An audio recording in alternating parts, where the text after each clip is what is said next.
Order, order. Welcome to the Liaison Committee on Monday, the 21st of July 2025.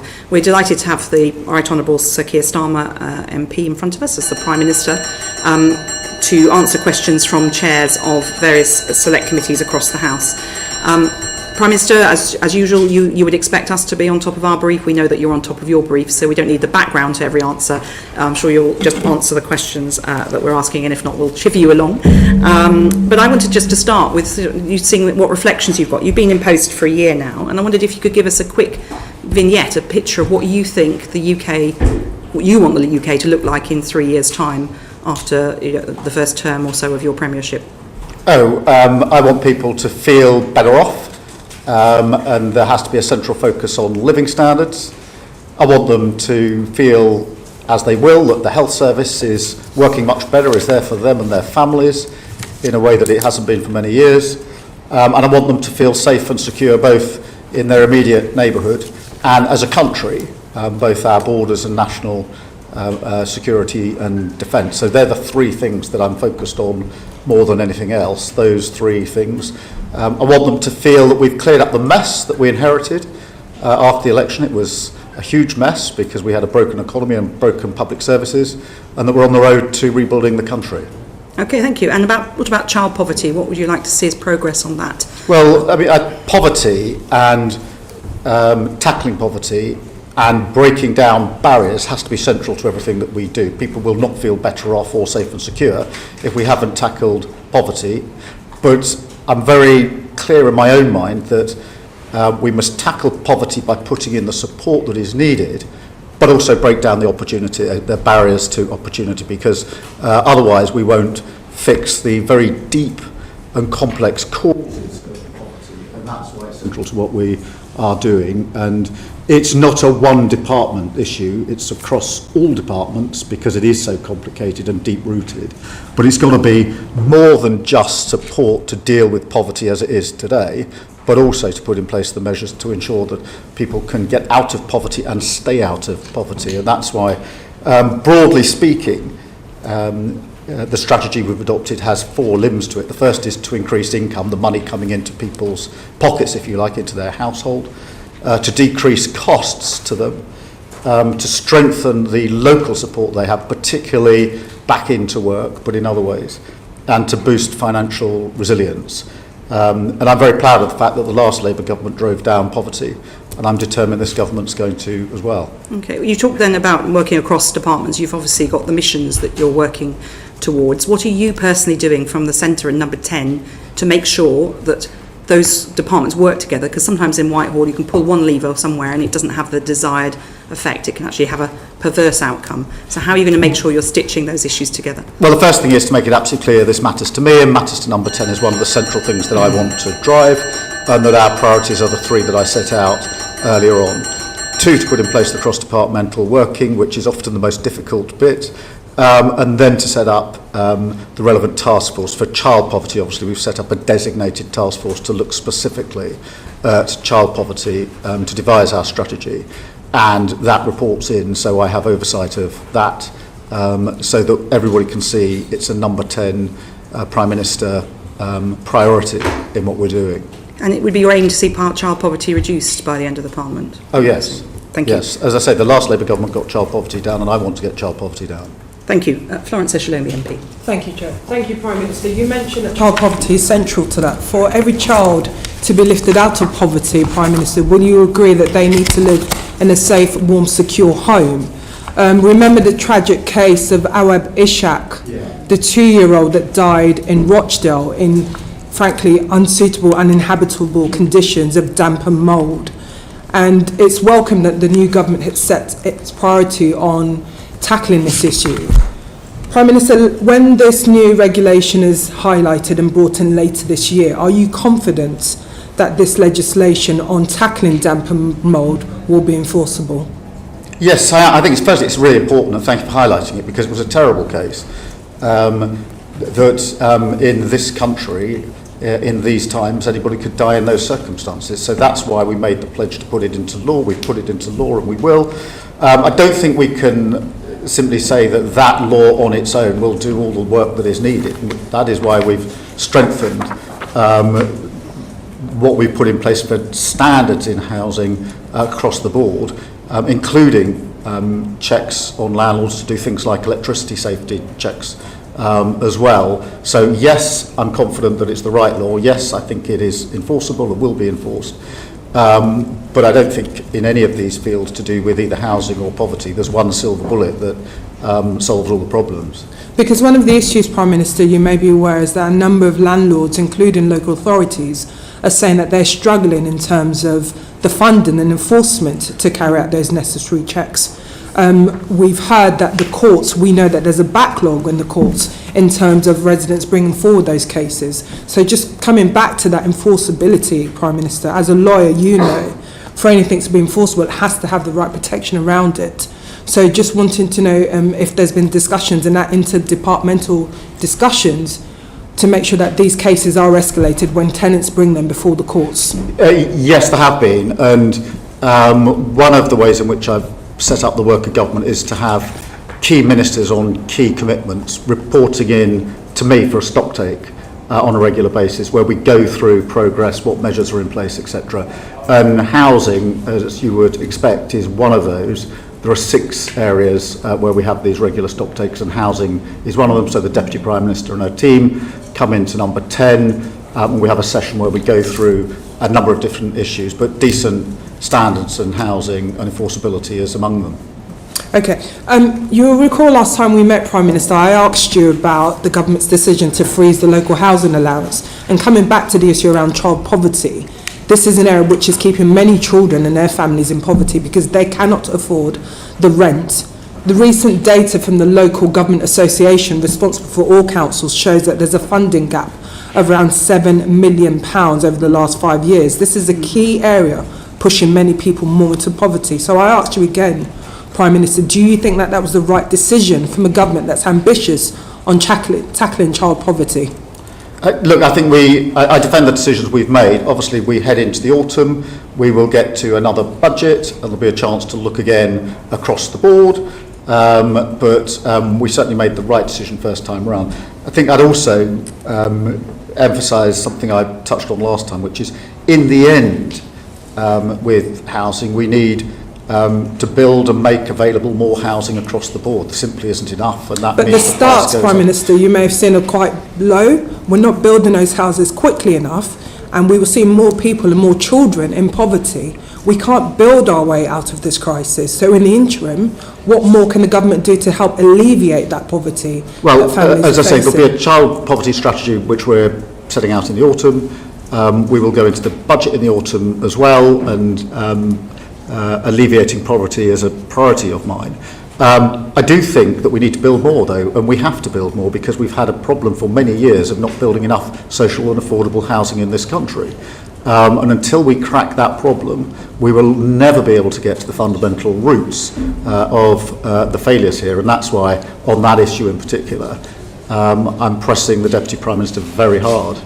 Prime Minister, on that though, when homes are built in expensive parts of the country, it's very hard for social landlords to afford to buy them at the rate they would need to pay, make sure that the rents are truly affordable rents. So is there anything that on your radar about how you're going to ensure that not just the supply of housing, but the supply of really properly affordable social housing is... Yeah, that's why we've made a commitment within the building commitment for social and affordable housing and put down £39 billion, which is the biggest amount that's over 10 years. Put behind. Well, yes, but... I'm just being clear. Well, I appreciate that, but there is always the duty of government to deal with the here and now, of course, but also to deal with the mid and long term. And one of the big problems, in my view, of the last 14 years is nobody did the mid and long term. So we lived with the ever-decreasing cycle of failure and short-term sticking plaster, and I'm determined that we're going to cut through that.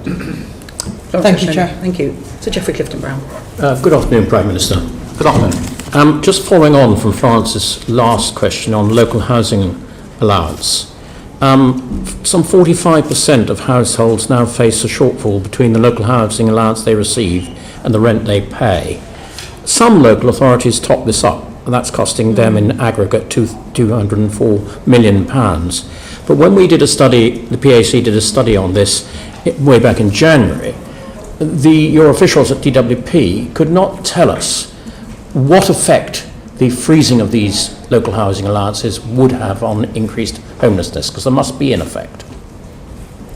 Well, I hope that since then they've provided you with a letter or some further evidence. If they haven't, I shall make sure I do after this session. But in relation to homelessness, that is also an initiative led by the Deputy Prime Minister. It's one of the priorities that I've given her, and we have put a lot of money, so £950 million, into more temporary accommodation. That's money straight into local authorities, because often it's a lack of temporary accommodation that is one of the causes of the problem. And overall, we're investing £1 billion in reducing homelessness, and that involves a lot of preventative work. So there is a central focus on homelessness, quite a lot of money being put behind it, but particularly focused on this question of temporary accommodation available to local authorities. So if I could just stick with homelessness a minute. We discovered that the cladding remediation levy was sucking up so much of developers' funds that the affordable housing starts in London last year, from a fairly low base, I accept, dropped by 90%. Yeah. That surely is not going to help either the people who are made homeless or your overall effort to reduce poverty, is it? No, and we need to drive that up, and that's a problem we've identified and are working on. Obviously, we've got to do the necessary work on cladding. That's got to be financed, but you're absolutely right that we need to turn that number around and drive it up, and so the Deputy Prime Minister is across all these issues of housing. So one of the hardest things I found in our inquiry was that at June 24, almost 6,000 households with children were being housed in bed and breakfasts, of which almost 4,000 were over the 6-week limit. I just ask you, Prime Minister, to imagine what it's like living B&B with children, especially over when you're having to get out probably at 9 o'clock in the morning and not come back till 6 o'clock in the evening. It must be pretty hard. And of that, so we found that 39,000 households were living in occupying temporary accommodation outside their normal home area. So there will be people living over the 6-week limit with B&Bs, with children, outside their area, trying to struggle to get to schools or work or whatever it is they have to do.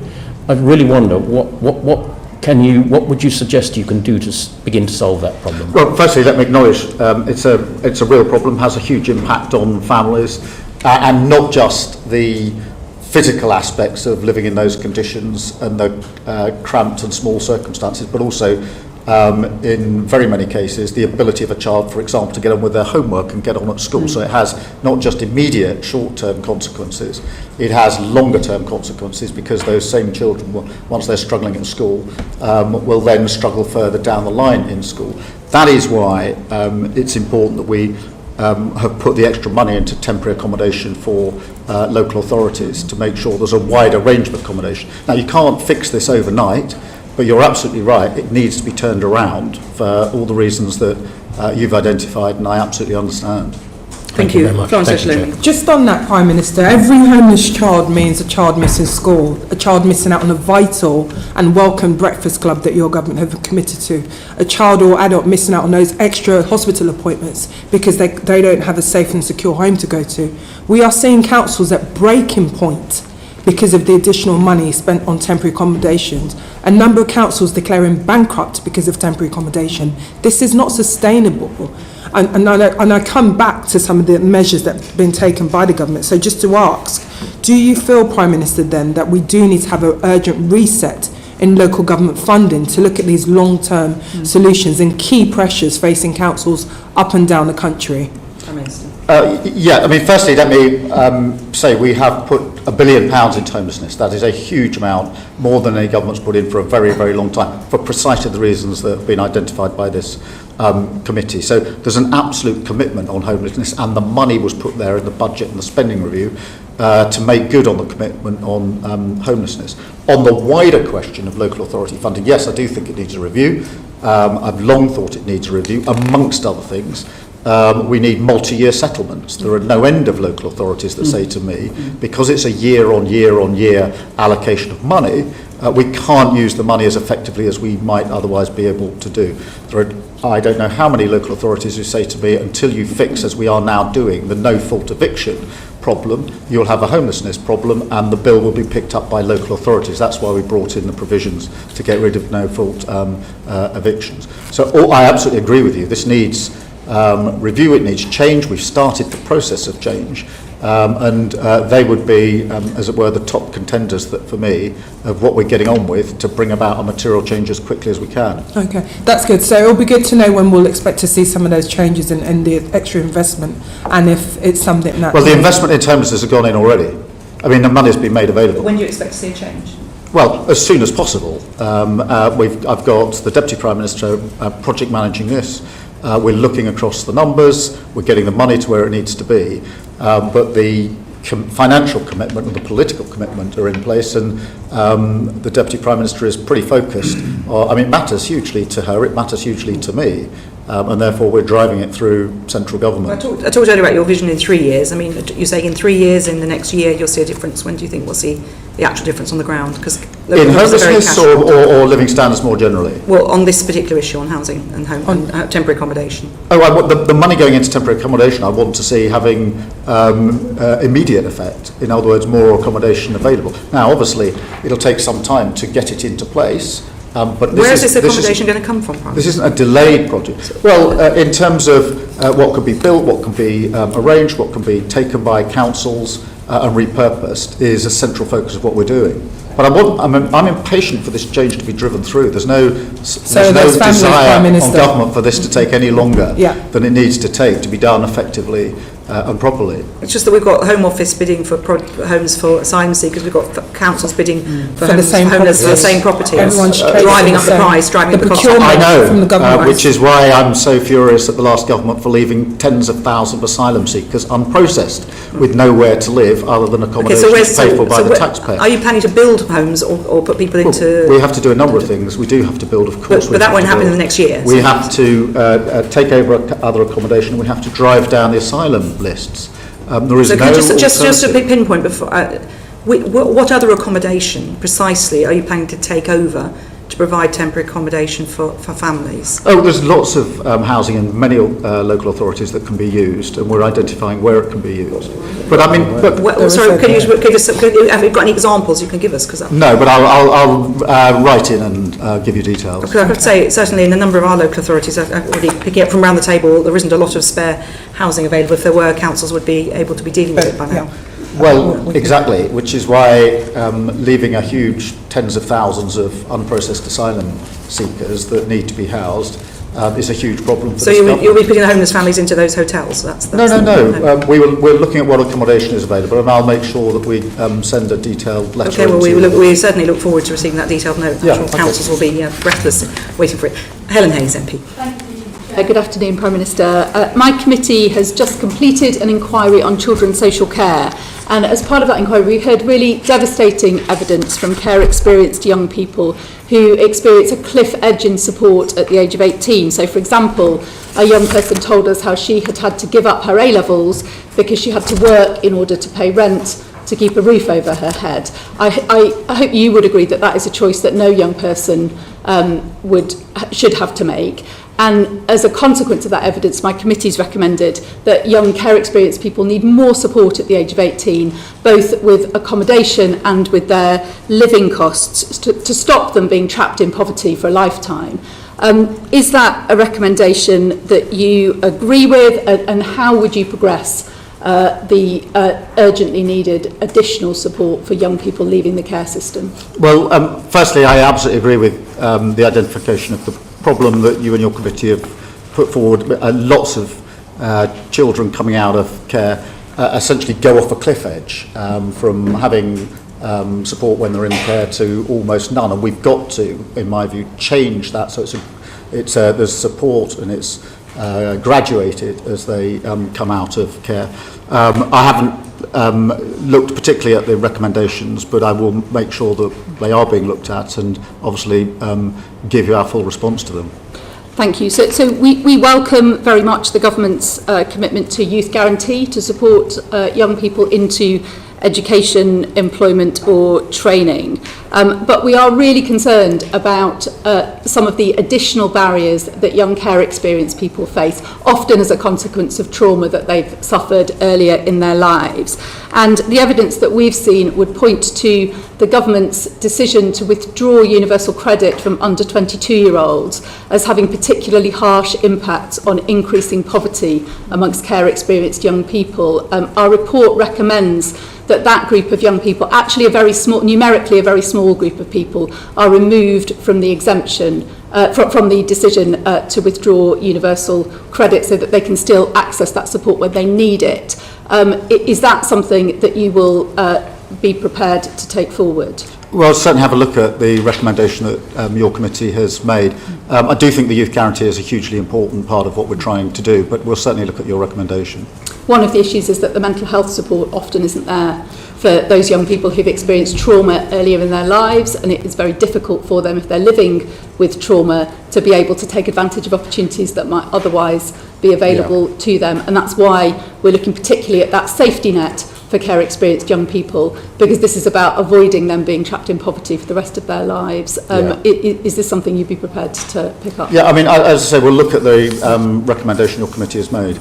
Okay. And then the final thing from me, just drawing again on that report, is that the evidence is that, really, if the government is serious about homelessness, if the government is serious about tackling the problems that we have in the criminal justice system, the government has to be serious about providing better support for young people in the care system, because they are so vastly overrepresented in both of those populations. So a quarter of the prison population has care experience. That would indicate that they're not in prison for any reason other than their lives have gone really badly wrong because they've been let down previously and when they were children. So this is a problem that we believe as a committee is of strategic importance to the government, yet support across the country for care experienced young people is completely inconsistent. So our committee recommends that there is a national offer for care experienced young people. Will you commit to that, Prime Minister? Well, firstly, on your general analysis, I agree. I mean, for many years we've seen an overrepresentation of those that have been in care, in poverty and in prison in the criminal justice system. We absolutely need a better approach to that.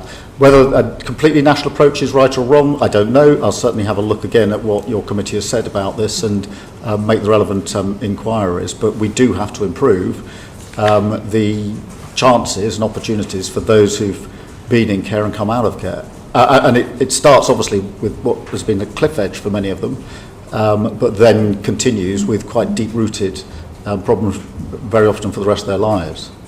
On current policy, they will still face that cliff edge and they will still fall through gaps in support because there is not a national safety net for them. So I hope that is something that you'll look at in detail and come back to this committee in due course with progress. Okay. Thank you. Thank you very much, Ms Hayes. Debbie Abrahams, MP. Thank you, and good afternoon, Prime Minister.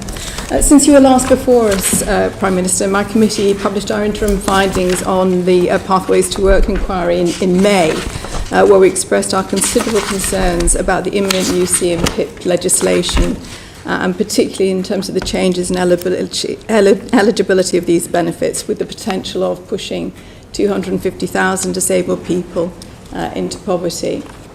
Now, I acknowledge the concessions the government made to the bill, but the fear and anxiety that this caused to disabled people currently in the system cannot be underestimated.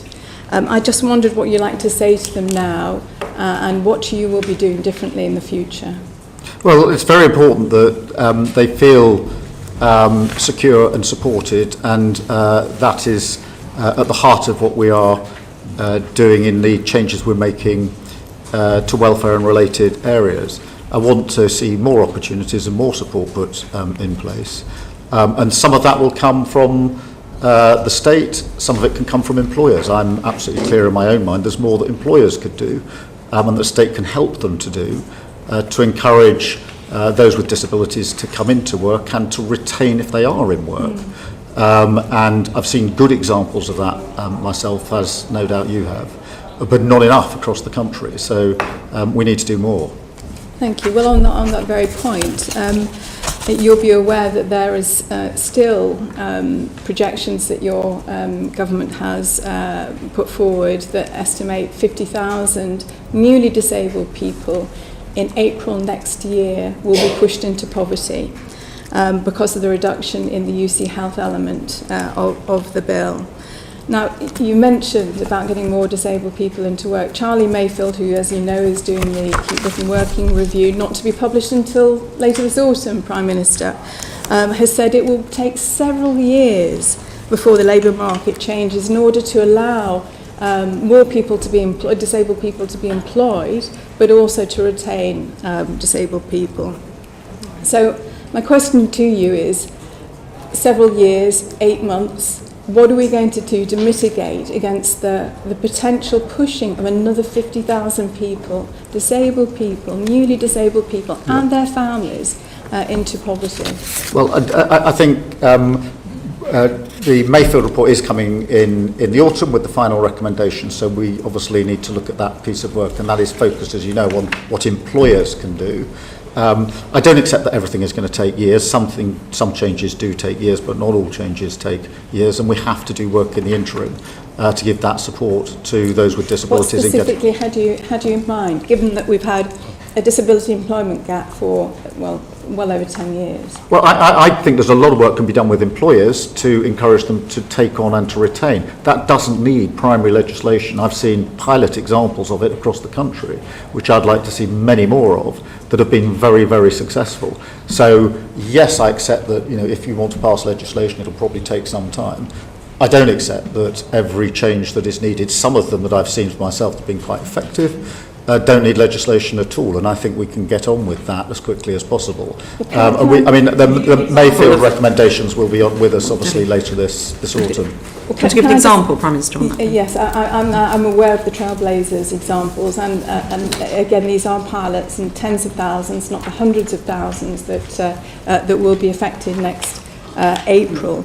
And I'd just like to point out that in my part of the world, there is one job for a disabled person for every 333 disabled people chasing them. It's slightly different in the south, where there's a more vibrant local economy. It just seems so punitive in that regard. But ultimately, Prime Minister, I just wanted to go back to my first point about doing things differently. This was poor legislation. It was designed to save money for the Treasury by cutting support to sick and disabled people. It was so far removed from Labour values of fairness and social justice, let alone compassion and common decency. I have to say I felt ashamed. So what are the values that will underpin the government in terms of the policy making going forward, so that we avoid the harms, the potential harms and the real harms that people are going to face, disabled people, vulnerable people are going to face? I think this is a really important Labour value. I think the fact that there are nearly 1 million young people out of work, not earning or learning, is a huge challenge for our country. And none of us should be accepting of a system that operates like that. It is broken, it needs to be mended. All the evidence is that if you're on benefits and out of work at that young age, the likelihood of ever getting into good, well-paid, secure employment goes down, down, down for the rest of your life. 1 in 10 working age people out of work and 3 million locked out for health-related reasons. It is no wonder that almost everybody says the system is broken and it's got to be changed. And I'm glad that we've started the process of change. I'm not going to pretend that we got everything right in recent weeks, but we do need to reform the system, and we should take that on as a Labour argument, in my view. Couldn't agree more. Everybody agrees that reform needs to happen. It is a broken system. Reform does not, you mentioned right at the beginning in your introduction, reform does not mean cuts to household incomes of already struggling households. We must do better, Prime Minister. You mentioned about reducing poverty. This had the potential of actually increasing it. I'll leave it there. Thank you. Thank you, Ms Abrams. Just Sir Geoffrey Clifton-Brown. Hello again, Prime Minister. It seems that we have, as Debbie Abrams was saying, a long-term trend of unemployment increasing every month. It now stands at 4.7% and 1.67 million people out of work. And therefore, it was perplexing to me and I hope it might be perplexing to you, that when we did our inquiry on the 2nd of July into job centres, we found that there were 2,100 fewer work coaches than there had been the year before. Now, I accept that the DWP have had difficulty recruiting them, but given that I'm sure it must be your government stated objective to try and help people back into work wherever possible, and job coaches play a key part in that, it was surprising to find that not only was there fewer job coaches, their initial interview time had been cut from 50 to 30 minutes, with proposals to cut them even further. Now that means the moment the work coach gets into a room with the jobless person, they've got to establish who they are, get all their data, their criteria, their skills, their wishes, how they would get back into work, all in half an hour, which if it had been previously deemed that it was necessary to have 50 minutes, I don't see how quite that could be done in 30 minutes. And when we questioned DWP on this, they told us this was based on data from their own employees dating back to 2015 to 18. They had not done any surveys on the people trying to get back into work themselves. This really does seem peculiar. And we do know that the interwork rate declined from 9.7 in 2021 to 8.2 in 23-4. And I imagine it will decline again this year with the lack of these job coaches. So could you tell us how that might be reversed? Yeah, I mean, let me go back to the beginning of your question, if I may. The employment rate is up 0.8% over the year. The unemployment rate is also up slightly. Now, you may think that that's a slight contradiction, but as you will know, what that indicates in the data on my own analysis is that the inactivity numbers have gone down, so those not even looking for work have begun to look for work, hence the unemployment figure has gone up at the same time as the employment figure has gone up. That therefore puts a great spotlight on the very problem you've identified, which is whether job centres are doing what we expect of them in terms of helping those that are now looking for work and those that have been looking for work into work. I think we have already started the programme of changing the way job centres work, because there's not enough time coaching and helping people into work. I also don't think that many businesses are actually going to the job centre when they have a vacancy. I've talked to lots of businesses myself and said, when you do have a vacancy, are you putting that at the job centre so we can match up the local jobs that are available with those that are looking for work? And the answer is most of them don't go to the job centre. So there's a lot of change in the job centres that we've already started, and we need to see through for the very reasons you've identified. So, Prime Minister, I don't think you quite answered what I asked. And you said, I think, that the job coaches were going to be given more time. In fact, not only are the initial interviews cut from 50 to 80 minutes, the follow-up interviews are also cut considerably as well. So in other words, people seeking to get into work are finding it more and more difficult because they're getting less and less advice. Yeah, I mean, I'll take away the point you're putting to me. I'm not across the details of how many minutes are allocated to the coaches in job centres, but the broad principle that you're putting to me, as it were, I agree with, which it needs to be more support for people to get into work, and we need to change the way job centres work altogether, in my view, and change the very nature of them, which is part of the work that we're doing. But I will take away the particular issue you put in terms of the minutes allocated and get a fuller answer to you. Sorry, final question for me. You said just then you want to change the way job centres work. Do you want to just elucidate on what's in your mind on that? Yeah, I don't think most businesses are advertising in job centres, and I think there's a basic mismatch between what is genuinely available in an area for those that are going to a job centre and that which they're being presented with. And I think it's a problem we've got to sort out. Okay. That is because people don't have faith in the job centres. Businesses don't, so you haven't got the job centre doing the job it's intended to do.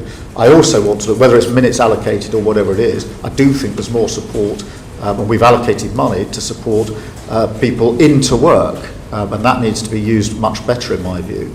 In terms of the precise minutes allocated at FaceTime or sport time, I'm not across the detail of that, but I'm absolutely clear that we do need that more support. They're the two fundamental changes that are needed for job centres, to my mind. Thank you. Thank you, Prime Minister. Liam Byrne, MP. Prime Minister, thank you. You said at the top of the meeting that your vision for 3 years' time is that, in your words, I want people to feel better off. Just so we're absolutely clear, is the ambition that everybody in our society should feel better off in 3 years' time, including the poorest 40% of households? Yes. So you'll be aware of some quite troubling forecasts from, for example, the Joseph Rowntree Foundation that says that, in fact, having looked at all the measures that the government's announced on the table by the summer, the bottom 40% of households are not going to be better off in 3 years' time. They're actually going to be £1,200 a year worse off. So what do you think needs to change between now and the end of the Parliament so that everybody in our society is, in fact, enjoying higher living standards? Well, we need to do a number of things. The first is we've got to get much better growth into our economy and create more wealth in the first place. And that's why we've put so much store on ensuring that we took necessary measures at the budget to deal with our inheritance. We then had a spending review which was targeted across the country. This question of making sure that if there is a thriving economy, it's a thriving economy in every part of the country and not just in some parts of the country. And it's why we've already in the spending review focused on things like the living wage, the national wage, and the minimum wage, and ensuring that wages are going up. They've gone up more in the last 10 months. They went up in the last 10 years. So that's the first part. The second part then is the poverty strategy that has to ensure that this is across the whole of society and every location, because in addition, as you all know, to the growth figures, we've had inequality variances across the country, place by place, and we have to have a laser focus on that, because whilst we want more wealth creation and the economy to thrive, and we do and we will, we can't have that as London and the South East and redistribution as a sort of one-word answer for the rest of the country. To my mind, that is fundamentally wrong. Mr Byrne. The challenge that we've got, though, is that the Bank of England now forecasts that wage growth is going to slow down. Joseph Rowntree Foundation says that earnings for the bottom 40% are going to fall by £700 a year. The Office of Budget Responsibility says real household disposable income is going to fall to almost zero in a couple of years' time. Resolution Foundation says that the freeze on tax thresholds means that the real wage growth for the poorest will get obliterated. We've got council tax going up by 5%, food going up 4.5%, we've got energy bills up 10%, water bills up 26%, and Joseph Rowntree Foundation says that for those coming off fixed-term mortgages, they're going to be paying on average £1,400 a year extra by the end of this Parliament. Similarly, poor picture and outlook for renters. So we've got taxes and bills that are rising faster than wages. So the question remains, what else do you think is needed over the next year or two so that everybody is enjoying higher living standards by the time of the next election? Well, if I just concentrate on two aspects of that. Firstly, the income side and then the cost side. On the income side, obviously, we have already pulled the lever of increasing minimum wages, which is on average of, I think, about £1,400 extra into everybody in effectively 3 million of the lowest lowest paid, above inflation increases for standard rates of universal credit. And then on the other flip side, if you like, free childcare is coming on stream from this September across the board from 9 months through to school starting age. Free school meals are being rolled out, breakfast clubs are being rolled out, limits on what you have to pay on school uniforms, and warm homes discount is £150 per household. That's gone from 3 million to 6 million households for this winter. So I do think there are things that government has done and will continue to do But in the end, the central focus has to be on creating more wealth and making sure that we have a growing and thriving economy. That's been the single biggest failure of the last 14 years, which is we haven't had an economy that has grown in any significant way. These are all important steps forward, but having reviewed everything that you've just announced, the Resolution Foundation said that the poorest half of households, by the time of the next election, will still be £200 poorer than they were last year. So, the question remains, over and above what you've announced, what else do you think is needed in order that everybody in our society is enjoying high living standards in a couple of years' time? I think we need a central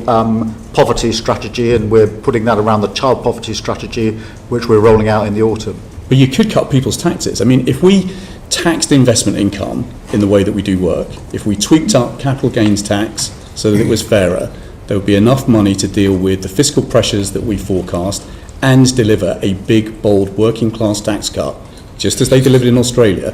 Surely that should be an idea that remains on the table going into the budget. Well, I'm not going to be tempted to start speculating on what might or might not be in the budget. It's going to come in the autumn. We will get the forecasts. The Chancellor will set out her decisions according to that forecast, but I'm not going to be drawn into speculating on what that might be at this stage. Well, Chair, the Prime Minister didn't rule that out, so I'll take that as a win. We're in for a long 6 months, because no Prime Minister or Chancellor ever says in a budget, every day there'll be a story saying doesn't rule out. Okay, we absolutely, Prime Minister, we're very aware of that. Mr Barclay. Thank you, Chair. Prime Minister, you've just been at pains to point out to Mr Byrne how much you're spending on different things. In May, the government had the second highest borrowing since records began, with only peak COVID in May 2020 being higher. Sorry, I missed the middle word there. I'm so sorry. In May, your government borrowed the second highest amount since records began, £17.7 billion you borrowed just in the month of May, and only peak COVID in May 2020 was higher. Do you expect borrowing this year to be higher or in line with forecast at the budget? Oh, in line with forecasts, and there have been monthly fluctuations, usually for global reasons, as you'll have seen in a number of other countries. But we have also obviously got our overarching fiscal rules in place, which are ironclad, one of them relating to borrowing as a proportion of debt. So tomorrow we will get both the June figure but also the figure for your first year in government of how much you've borrowed. You're expecting that to be in line with what was set out in the budget? Well, I'll see what the figures are tomorrow, and there have been, I think every month this year there have been fluctuations, broadly driven, and I think generally accepted as driven, by events that are happening globally, almost capable of being tracked to them day by day, but I want to be in line with the forecasts. We've got the fiscal rules in place to ensure that we are in line with the forecasts. Well, the spending decisions you've been talking about weren't global factors, they're national decisions. At the spring statement, the OBR found that there was a £14 billion deterioration in the fiscal forecast, the fiscal outlook from between the budget and the spring statement. Industry analysts are predicting a similar amount of deterioration ahead of the budget. Again, is that something that you would reject? Well, my experience so far has been of different predictions almost on a weekly basis as we get into the final stages of the budget, which is why I think it's important to see them over a slightly longer term and see what precisely those forecasts are when we get to the autumn. And I don't say that frivolously. I was very concerned only a few weeks ago when the conflict in the Middle East looked like it was going to escalate rather than de-escalate. I was very concerned about the impact that would have on oil prices and on our economy as a result.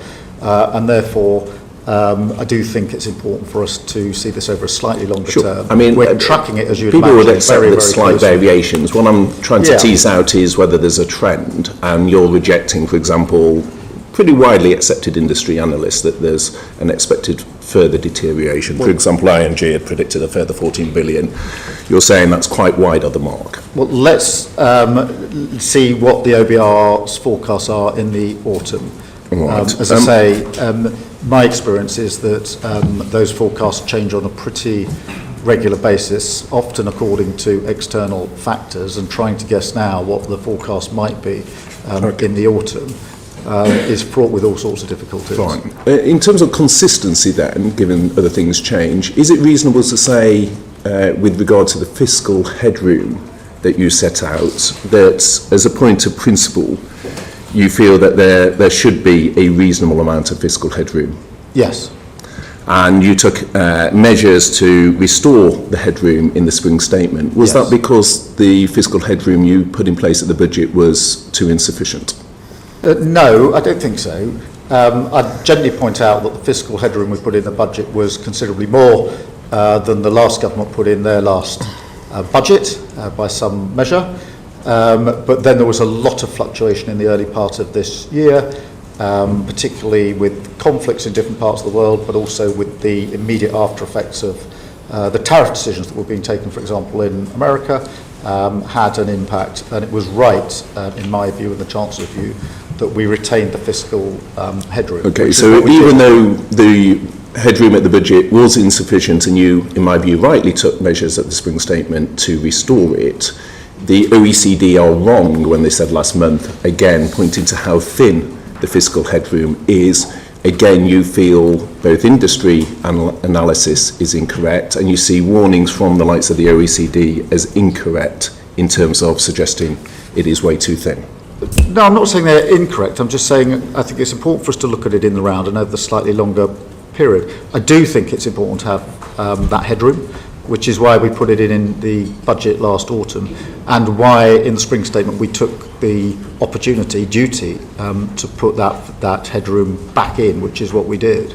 The OBR found that of 21 forecasts that they have done since 2010, all but one of those was overly optimistic. Are you confident that the OBR forecast done at the budget will not be over-optimistic this time?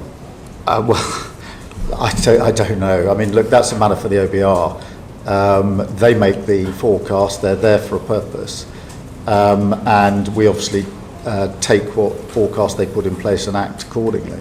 Okay, what I'm interested in is decisions you have taken, for example, on welfare, where the IFS, I think, put the figure to over 3 billion, on winter fuel, where your own government figures put the cost as an additional 1 billion. There will be known pressures from decisions you have taken, which will be coming in the forthcoming budget. And what I'm interested in is the trend of a fiscal headroom which was insufficient, and you've already had to take measures to restore it. Warnings of that and warnings from industry.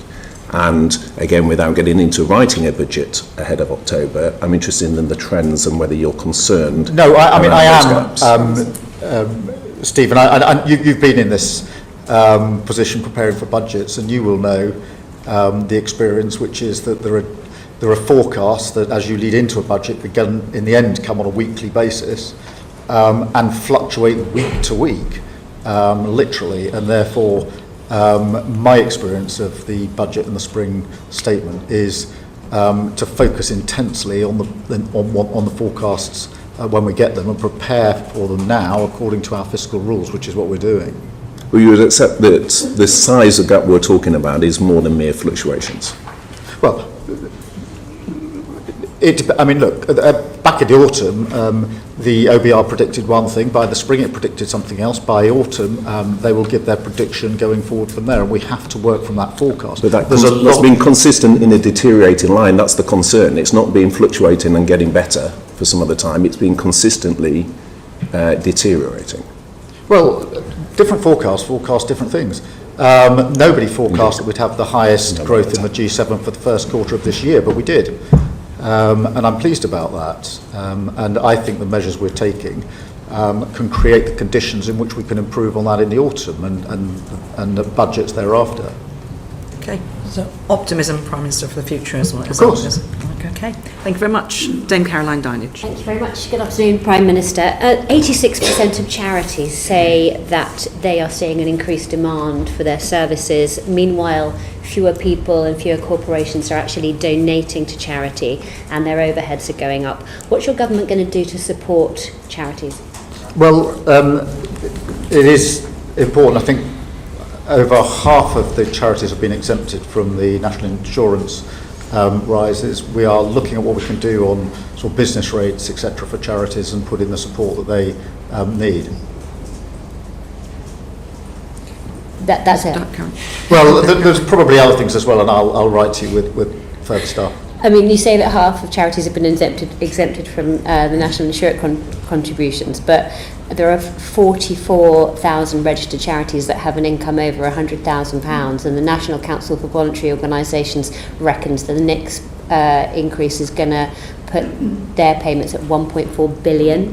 You know, these are the organisations that you said when you came into this room, you said tackling poverty is central to everything we do. These are the organisations that are doing just that in our constituencies. They're tackling poverty on the ground, they're feeding people, they're running hospices. Your next hike is one of the causes of the decline. 30% of them say they're cutting staff. Isn't it time to offer just a blanket carve out to charities? No, I don't think it is. But in terms of the point you make about charities in all of our constituencies working hard in these areas, I completely accept that. And one of the things that we launched last Thursday was the Civil Society Covenant, where we got many, many thousands of charities together and did what we promised in opposition, which was to bring the government and the charities together in a partnership through that covenant and demonstrate to them the sort of work that we can do together. I have to say, they felt that that was the first time it had ever happened with a government prepared to work with charities in that way. It was a very good thing, very, very well received, and an example, to my mind, of the sort of partnership working we're going to have in this country. We're going to bring around the change that we need to bring about in the speed we've got available, because we have to always remember we inherited both a broken economy plus broken public services. No government's inherited that combination for decades upon decades and decades and decades, and that's a very difficult working environment. But you're now attempting to break our charities. I mean, just this month, Marie Curie Hospice in Liverpool closed their inpatient unit permanently. Your civil society covenant won't put charities on a good financial footing by itself. You need to offer them a carve-out for this national insurance rise. I mean, quite simply, it is breaking them. 30% of them say they're cutting staff. Only 50% of them now feel positive about the future, Prime Minister. Can't you do something? Well, it is important just to bear in mind why we had to do what we did on national insurance. We looked through the books and we found £22 billion missing.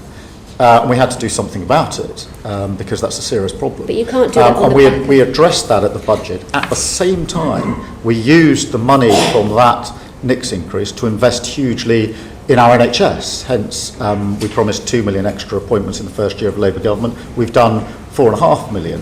That takes the pressure off many charities. I want to talk about charities, and you're basically balancing the book on the back of things like children's hospices. Can I also talk about... we're clearing up the mess of the last government. On the back of children's hospices. Charities also depend upon individuals giving generously. Do you know which is the most generous constituency in the country? No. It's Sheffield Hallam. 1.9% of income of the average. Congratulations to Sheffield Hallam. I know, great, right? Do you know which are the least three generous?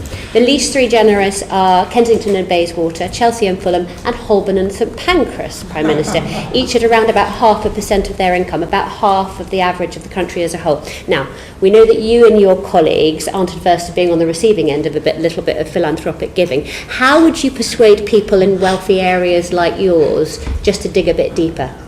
That's the first time I've been presented with those figures, but clearly in Holborn and St Pancras and other places we need to up our game, and we will do so. So have you got a plan to promote philanthropy? Well, the first I hadn't seen that readout of figures by constituency before. Not just in your constituency, across the country. What can we do to encourage corporations and individuals just to support charities a bit more? I think we should do everything we can to get them to support charities and individuals. Like what? Everything we can, like what? Well, we'll go to Sheffield Hallam and we will find out what's happening there that clearly isn't happening in Holborn and St Pancras, and take it away as a learning experience. Is this something your civil society covenant might be looking at? Yes. I think one of the most important things is how government works with charities supporting what they do. We've had examples of charities rolling out particular initiatives that they brought to us. So one of them was the Macmillan initiative on giving people guided support to the charities that they might need if they're diagnosed in that particular case with cancer, but with other diagnoses. They did that as a local plan. We've taken that now as a nationally rolled out plan, working with those charities. Very, very good. And that's an example Excellent. of the Good cover example. working together. Can I move you on to the BBC? Because that's a bit of a regressive tax in itself, the licence fee. What's your view on how it might be reformed? And also, we were promised the BBC Charter review at the beginning of the year. What's holding it up? Well, we're going through the review, and it'll obviously come to its conclusion. We keep an open mind about what we need to do with the licence fee, but we are working closely with the BBC. We're going through that review. Will we see the consultation paper on the BBC Charter review before October? I don't know off the top of my head, but I'll certainly write to you and let you know. Well, in December we were told it would be early in the new year. A fortnight we were told it would be later this year.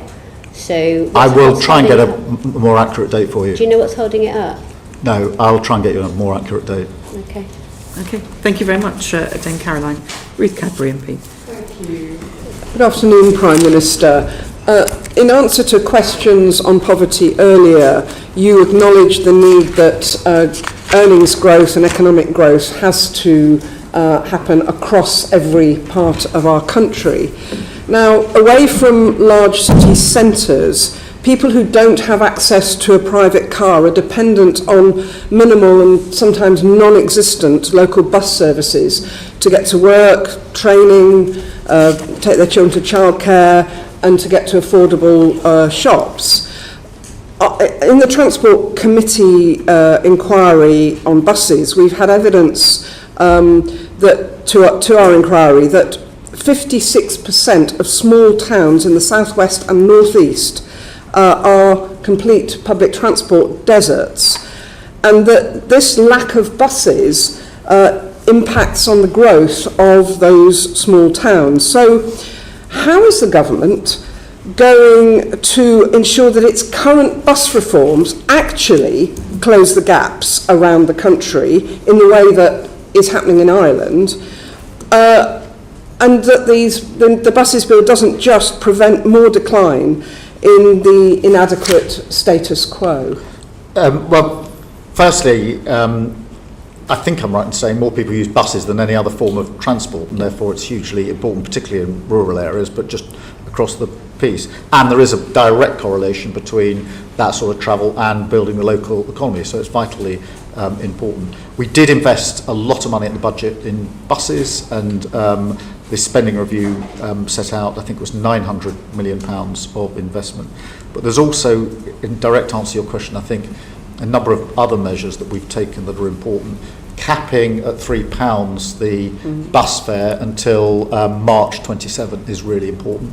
But equally, in the bus services bill is the socially necessary services, because it's not just the price, it's the route. And too many times in the past there have been examples of profitable routes having too many buses and non-profitable routes not having any buses at all. So having that provision in is very important, as is the expansion of the ability of local representatives, mayors, but also other local authorities to take more control over the buses in their area, all of which I think will change the landscape here. It's true that the buses bill is changing the governance structures, and it's also true that socially necessary routes are identified. Our concern is, and the evidence we received, is that might just about hold the status quo, while we've got many places that already have no bus service, and many more places that have no evening and no weekend bus service. So could I just ask, Prime Minister, that you look at the buses bill and other potential initiatives available to you to ensure that buses and bus use grows around England outside of London, rather than just stays as it is? Yes, certainly. And as I said, we've put quite a lot of investment into the budget, but you're absolutely right, that needs to do more than maintain the status quo. I don't think it was a status quo, I think it was probably reducing, but it needs to more than stabilise the situation and improve the situation. Thank you. Thank you very much, Ms Cadbury. Nick Smith MP. Thank you, Prime Minister. The Chancellor established long-term measures to boost our economy. The industrial strategy provides important detail, as did the spending review. However, truth is, some of our former industrial areas are much harder to revitalise. So, for instance, in the South Wales valleys, almost a quarter of young people are economically inactive. Will the government look at concentrated regional investment for areas like this, proud places which once powered our country, still need a helping hand? Yes, I think this is really important, and obviously this is long-term issues in communities that have been overlooked, in my view, for a very, very long time. I think there are a number of measures that we are taking that are really important. To give some examples, Cardiff and Newport investment zone will drive growth, particularly in manufacturing in that area, much needed skills that are transferable. There's a Newport semiconductor cluster which will support hundreds of highly skilled jobs. You'll be well aware of all the support that's going into Tata Steel, into Port Talbot, and Tata, the owner there, that we're working with very closely. And I was very pleased to see the electric arc furnace work start just last week or the week before. But in addition to that, and really to tie it to the previous questions, we also need to invest across Wales and South Wales in particular in transport and rail across the region. Thank you for the answers, particularly on Newport. That's very close to the Eastern Valleys, where I'm from. But also, Prime Minister, can we invest in the future in a much more localised ways in the valleys? There's 750,000 people there. They need good support in the future. Yeah, absolutely. And the transport improvement, the local growth work that we're doing, and the empowering of local authorities and working with the local, with the Welsh Labour government, central to that in terms of what we're doing. Thank you. From Wales to Scotland, Patricia Ferguson. Thank you, Chair, and good afternoon, Prime Minister. The Scottish Affairs Committee has recently been looking at those former industrial areas in Scotland, and we've observed that persistent long-term poverty and poor outcomes occurs in many of our former industrial areas, particularly those that are not close to major towns. So what steps is the government taking to ensure that the benefits of the industrial strategy reach those communities? And what work are you doing with the Scottish Government? But also, what is the role of the Scotland Office in helping to deliver those outcomes that we want to see? Some of the levers to deal with poverty are obviously devolved, some are not. The ones that aren't, we can operate and pull, and we will. So that's your minimum wage, the changes to universal credit, employment rights bill, and some of the other schemes like warm homes. So there are things I think directly the government can do. The budget last year set out the biggest devolution settlement for Scotland, best part of £50 billion per year. So there is the money there for the Scottish Government to get on and take some of the other necessary measures, and I'm not convinced that they're doing so. Our job, notwithstanding our political differences, to work with the Scottish Government to deliver, particularly on good, well-paid jobs in areas that need them. That we are doing. One of the first things I did as Prime Minister was to go to Scotland, in fact the very first visit within days, to say to the First Minister that notwithstanding our political differences, I saw my job to be delivering for Scotland, and therefore we'd work with him and his government wherever we could. Nick Smith MP. Hello again, Prime Minister. The best way out of poverty is a good job. In recent years, there's been a cyber security course in Ebervale. Cyber attacks on Marks and Spencer highlight how crucial this sector is. Archie Norman from M&S outlined the enormous surface attack which companies face, often after outsourcing and offshoring of cyber security. So could you consider how the government and the private sector might collaborate on this to expand technology and cyber security jobs here in the UK? This could reduce our tech risk and be a pipeline for jobs for younger people for the future.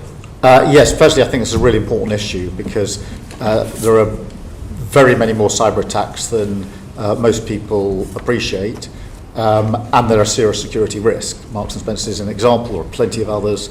including concerted cyber attacks on the government and on our public services, which we deal with day in, day out. So it's in our interests to work both with the private sector, which we are doing on initiatives in very many constituencies to build up those jobs and develop the skills that are going to be necessary, but also working with our security and intelligence services, and in some cases with our military as well, in terms of the work that we're doing on cyber. So this is an area where you can see room for expansion. We put in the money at the spending review on this because I'm very concerned about the increasing risk of cyber attacks across the board.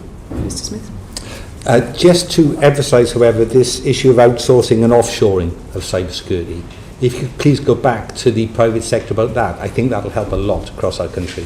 Yes, I'll do that. Are you specifically looking at any, promoting any training in places like the Welsh Valleys in order to promote cyber training for young people to help build skills in those areas Mr. Smith's highlighted? Yes, there are initiatives in... Have you got any specifics you can give? It would appreciate you may not have that. I know there are, but what I'll do is I'll make sure they're available to the committee. Thank you. Patricia Ferguson. Thank you again, Prime Minister. Many of the communities we're talking about in both Scotland and in Wales have had difficulties now for quite some time. This is not a new problem. These are obviously very hard to reach communities in that sense, but many of them actually possess quite high levels of manufacturing skills that we could use in the to promote the industrial strategy. So I just wonder if there are any specific things that we can point to that would help these communities to get out of this difficulty, because as I mentioned earlier, the problem seems to be particularly acute for those communities that are not close to a larger town where they can feed off what's happening there and where they have transport links that they can access to. Yeah, I think local growth plans are part of the answer to that. I think making sure we retain the skills and the jobs in the places we've got them is hugely important. Two examples of that. Grangemouth is an area where we put quite a significant government amount of money behind it recently. Grangemouth, it seems to me, I mean, there's a problem obviously with the winding down of the refinery at Grangemouth, but it is a huge opportunity in terms of the potential of Grangemouth, and therefore for that community and many, many communities around it. I see it as a huge opportunity. I think we've got 10 strands of work going on there to identify the best possible way forward for Grangemouth, which we shouldn't see as some sort of charity case. It is an incredible opportunity in Scotland. Equally, the work around Aberdeen as we transition from oil and gas to renewables, the potential there is huge for using the same pipework for carbon capture as is currently used for going the other way, if you like, and the same skills and the same workforce for decades to come. So I think there is huge potential in Scotland if we get this right. I would also add that thanks to our India trade deal, most whisky distillers in Scotland are saying to me they're now going to struggle to produce enough whisky to export. It's a problem they are absolutely loving, but it just shows how the trade deal has direct impact on that issue in Scotland in particular. Ms Ferguson. Interestingly, many of the whisky distilleries will also tell you that they have the problem of being able to provide housing for their employees, but perhaps we don't want to go to that one at the moment. But I wonder whether you think that the new jobs coming forward, both from Grangemouth specifically, and also in the transitioning of the North Sea, are able to keep up with the number of jobs that are being lost? I think they can, but I think it needs additional work, one of which is to value the local supply chains and to ensure that that is measured when contracts for procurement are put out, because I think particularly at the moment having secure supply chains in Scotland is vitally important, and therefore one aspect, whether it's Grangemouth or elsewhere, can then feed a lot of other communities, a lot of other jobs in quite a wide range of areas, but only if we value the fact that they are Scottish jobs in Scotland, where in my view the investment and the contract should be, not least because that then supports the communities through those jobs, and those with the jobs are then paying tax back into Scotland rather than paying it in another country. So we need to value it and weigh it in the work that we're doing on contracts in particular around the main clusters that we're talking about. Thank you. Thank you very much. Andy Slaughter, MP. Thank you, Chair. Good afternoon, Prime Minister. People of limited means used to rely on legal aid to navigate through the criminal and civil justice systems, as I think you know. The 2012 LASPO Act destroyed much of that, leaving an inadequate patchwork of advice and representation and longer delays in the civil courts, which is the subject of a Justice Committee report published today. No one is expecting the government to suddenly restore the billions taken out of legal aid, but is there a comprehensive plan for ensuring access to justice, or will this be more of a patch and mend job? Well, it's a massive problem, as ever. There's no department that we inherited that is anything other than broken. We are putting more money in. We're focusing first on the criminal side, putting in more money on legal aid because, as you will know, there are terrible backlogs in our courts, and we have to sort that out with more money going in, and then to focus on things like housing, where within the civil sphere there's a particular problem. So there is more money going in, it's focused in that way, but we are looking at a broader review of how we can have better and quicker access to justice, because it's far too slow. Thank you. Could I just move on to reoffending then? We've got terrible reoffending rates in this country. People leave prison without a job, a place to stay, or support with addiction and mental health. Some become a nuisance on our high street, committing further offences and quickly finding themselves back in prison. But while you're building new prisons and substituting control and punishment in the community for custody, what plans does the government have to cut the numbers committing criminal offences by reducing reoffending, stopping the revolving door that destroys the lives of victims and perpetrators alike? The first thing is more mental health and substance abuse support in prison whilst people are in prison, which we're putting in and does make a difference. I think for those that are out of prison and serving their sentences in the community, there's an initiative we've launched with councils to try and bridge them into well-paid work at the end of that part of their sentence, which is shown to have material support, and then putting a better package of support around those actually leaving prison when they do leave prison. So they're the three things that we're doing at the moment. Thank you. Thank you very much. And we're now going to move on to discussing some of the international issues that you've been dealing with, Prime Minister. And Andy Slaughter's going to kick off with that as well. Well, slight change of tack, Prime Minister. Every day it's clearer that the civilian population of Gaza is being starved, killed and displaced in a systematic yet indiscriminate way. The steps the UK has taken thus far have had no effect on the criminal actions of the Israeli government. Indeed, these have accelerated and spread to the West Bank. What further steps will the government take to protect Palestinians from mass killing and destruction of their homes and communities? And will these include recognition of Palestine as a state and acting on our obligations under the ICJ advisory opinion?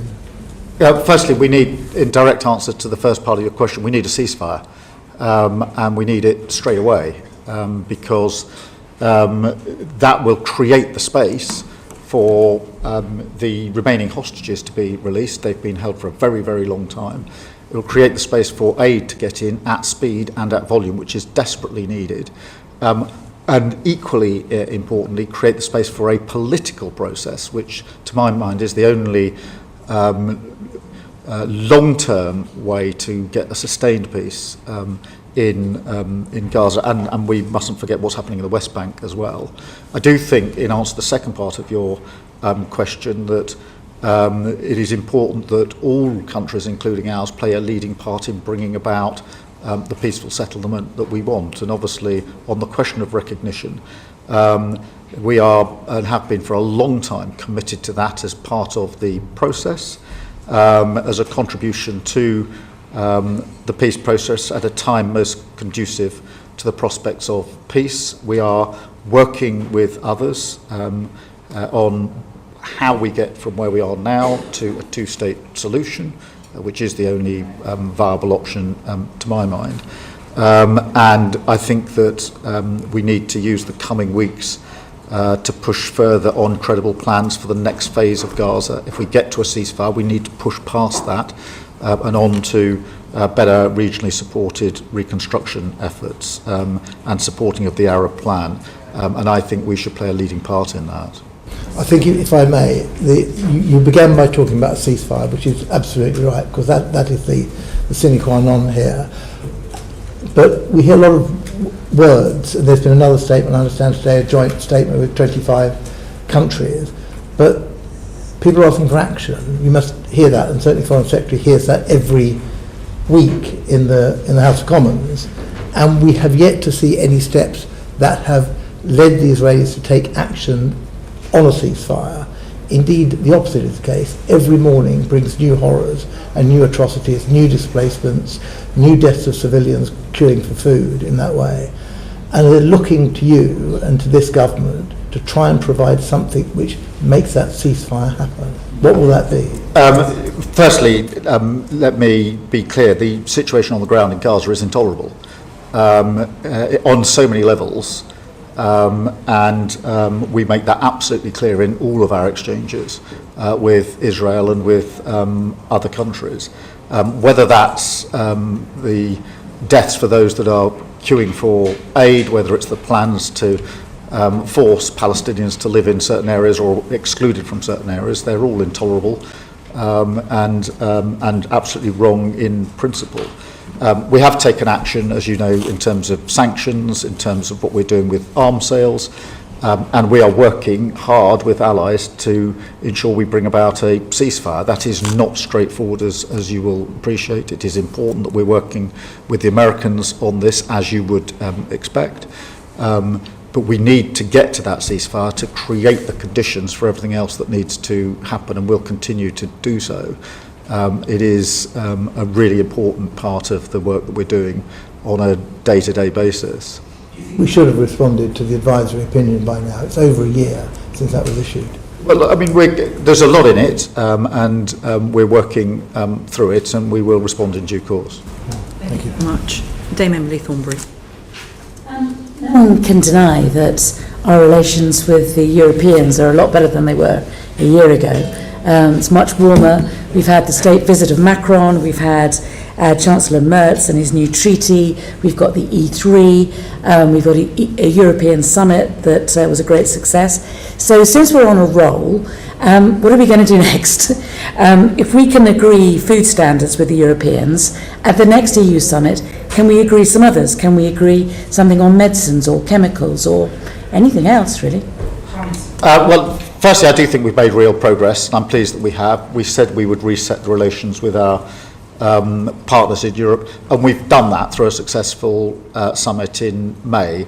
And that had 10 strands to it, including an SPS agreement, which will mean lower prices in supermarkets across the country, but also really important work on defence and security. In addition to that, we've led with the French the Coalition of the Willing, which has shown our ability to pull allies together in response to the conflict in Ukraine. And that strong E3 nucleus, if you like, we had, as you say, Chancellor Merz here last week, President Macron the week before, and that core E3 is now much stronger than it's been for some considerable time. In answer to your question, I think the summit is to be a yearly summit, and it's iterative, and therefore it's not just to monitor what we have agreed, it's to go further. I would like to take up your example of medicines, to do more and more on medicines. There are other areas where I think we could and should go further. I think many creative people who are crossing borders for their artistry, their music, whatever it may be, on a temporary basis, they're not going to another country for any significant period of time, are still finding it too difficult to get in and out of a country.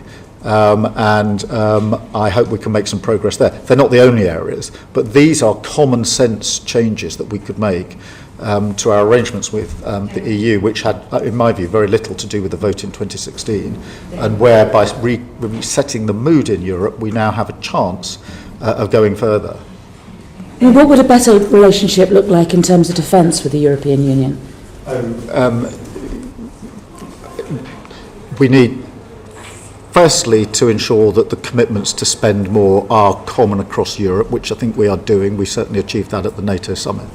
But then we need to do more than that, because if we're going to all spend more on defence, we need to cooperate and coordinate in how we're bringing about the capability. That was intensely part of the discussion with the Chancellor of Germany last week and with President Macron, which is how do we three countries in particular coordinate. So you'll have seen when President Macron was here, we agreed that on nuclear for the first time, we would look at how we might coordinate better. I'm absolutely clear in my own mind that NATO has been the cornerstone of our peace for decades. If it's to continue to be, and it's our duty to make sure that it is, it requires some more heavy lifting from the Europeans, and that is why I sort of led from the front in trying to get others into the place of cooperating and coordinating more on the capability. We can learn a lot from Ukraine. A lot of capability was made available to Ukraine, but actually it wasn't as useful as it could have been, because in years gone by there wasn't that level of coordination, and I think we can fix that now. So can I ask you just about something else in relation to defence, and I think we have to ask you about this, about that shocking data breach for Afghan. I wondered, do you think there was a better way in which the previous government could have dealt with the data breach? Do you think that a super injunction was the right way? Do you think there was a better way of dealing with it? It was a shocking inheritance. We inherited the breach, we inherited the injunction, and we inherited a secret scheme. A number of us were quite uncomfortable about that, in answer to your question, which is why we set up the review to ask the question, is it necessary for these arrangements still to be in place, the RIMA review, and that produced an answer which was no, and therefore the injunction was lifted. But and we've put in place other measures, as you would expect, to ensure that data is more securely held in the MOD. But it was it was a breach we inherited, and I think the Defence Select Committee is looking at it now, and I hope that members of the previous administration will appear before that committee and give their explanations. Dame Emily. I just wonder why it took a year to unpick this super injunction. Can you give us any more information about that timeline? Yes, it was a very complicated review, and having got into the situation where lives were potentially at risk, I wanted the review to be as careful as it could be. So you undertook the review because you were uncomfortable about the super injunction? Yes. But you wanted to know what the impact of removing it would be? Of course, because that was a risk assessment which held people's lives in it. Decision made on entry into government? Pretty soon afterwards, yeah. So you briefed in the first briefed as Prime Minister, not as Leader of the Opposition, just to be clear? I wasn't briefed as Leader of the Opposition. Okay. To be fair, it wasn't. Just to be clear for the record. It wasn't offered to me, but to be fair to the last government, they did offer me briefings on most things. Yeah. As it happens, they didn't offer a briefing on this, but I'm not complaining as such. I didn't get offered it, but to be fair, I did get offered briefings on a quite regular basis. Okay, just for the clarity for the record. Chiomura MP. Thank you very much, and good afternoon, Prime Minister. The Science, Innovation and Technology Select Committee published its report into social media misinformation and harmful algorithms this month, and basically identified that the online safety regime, which this government inherited, is not fit for purpose. It's unable to tackle... So we found that the online safety regime, which this government inherited, is not fit for purpose. It's unable to tackle the spread of misinformation, and it cannot keep British citizens safe online. So can you promise my committee and everyone whose lives are impacted by the viral spread of algorithmically amplified misinformation, that the ongoing discussions on a trade agreement with the USA, or for that matter the forthcoming visits of Vice President Vance and President Trump, will not prevent you from taking the action which is so urgently needed to keep British people safe online from misinformation? I'd say two things about that. Firstly, obviously the next tranche of protections under the Online Safety Act are coming into force imminently, and we need to look at how effective they are. But I do agree with you that we need to go further than that, and in all of our analysis here and the work that we're doing, we have to focus on our national interest, what we need to do to keep our citizens safe, and also to make sure our electoral system and democracy works effectively, because I was very worried at the last election about misinformation, and I'm very worried about the potential for misinformation in future elections in this country. Thank you, Prime Minister. The Online Safety Act specifically does not address misinformation. That was clear evidence. But there are provisions within it that are coming on harm, which are coming into force imminently. Thank you very much. Dame Caroline Dinage. Just very quickly back to the BBC. It's the most trusted news brand around the world, and yet financial pressures have seen where they cut services, where the BBC World Service cuts services, they get backfilled by Chinese state media in Russia today, and that actually has a direct positive impact on favourability towards them. I just wondered, Prime Minister, do you agree with the Minister who said to my Select Committee that the BBC World Service bolsters national security and global security? And if you do you think more government departments should contribute to fund it? Firstly, I do agree with the proposition. I think the World Service is really important. I also agree that whether it's in broadcasting or other areas, there are other states that are more than happy to step in if a gap is left. Somewhere in the pack I've got the funding arrangements for the World Service, but I can't put my finger on it at the moment. But we do need to make sure that we protect the World Service for those very reasons. It is a matter of national security. Sorry? In essence, it's been increased, but by not enough. Yeah, well, it's a constant call. The inflation that they're sort of facing in some countries is like 30%, Yeah. and the increase is very tiny. And in countries like Liberia and Lebanon and Kenya, where the BBC World Service has pulled out, Russia Today and Chinese state media have backfilled. So it's just really important to put that on your radar. No, I take that away, but I agree with the basic proposition that other countries are very quick to step in if we leave a gap. One tiny quick question. Will there be a Department for Culture, Media and Sport after the next reshuffle? Yes. And a committee to oversee it. Prime Minister, at the beginning of this session you set out what you wanted the country to look at, and you've obviously answered a number of questions about how you might achieve that. You also, there's a lot of discussion about shake-ups at number 10.